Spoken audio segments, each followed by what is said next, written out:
అగ్గిపెట్టెలో పట్టే చీరను తయారు చేయాలంటే మన నేతన్నలతోనే అవుతుంది. అంత గొప్ప చేనేత కళాకారులు మన నేతన్నలు.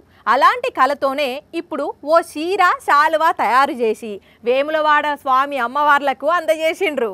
ఒక అగ్గిపెట్టెలో అమ్మవారికి చీర, ఇంకొక అగ్గిపెట్టెలో స్వామివారికి శాలువా తీసుకొచ్చింది ఈ చేనేత కార్మికన్న. ముందు కుటుంబంతో కలిసి వేములాడ గుళ్ళె పూజలు చేసిండు. ఇక పూజ అయింది కాబట్టి ఒక్కసారి అమ్మవారి చీరను చూపెట్టుండ్రయ్యా.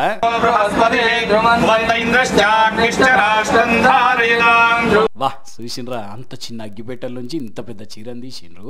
ఇక అట్లనే స్వామివారి శాలువాను కూడా చూపెట్టండి అగ్గిపెట్టెలోంచి తీసి. వారెవ్వా రెండిటికి రెండు భలే తయారు చేసిండు పోండి అన్న పేరు నల్లా విజయ్. రాజన్న సిరిసిల్ల జిల్లాలో ఉంటాడు. ప్రతి ఏడాది వేములాడ రాజన్న దర్శనానికి వచ్చి వస్త్రాలు అందిస్తాడట. అట్లనే ఈ ఏడు కూడా సమర్పించిండు అన్నట్టు. అగ్గిపెట్టెల చీరను మరియు శాలువను ప్రతి ఏడాది 2 నెలలకోసారి వేములవాడ రాజరాజేశ్వర స్వామి అమ్మవారికి మరియు స్వామివారికి చీర, స్వామివారికి శాలువను ఇవ్వడం జరుగుతుంది. ఇంక ఈసారి తిరుపతి వెంకన్న స్వామికి కూడా అందిస్తాడట. తిరుమల తిరుపతి దేవస్థానం స్వామివారికి కూడా ఈ అగ్గిపెట్టెల చీరను శాలువను ఇవ్వాలని మా స్వామివారి ఆశీస్సులు కోరుకుంటూ.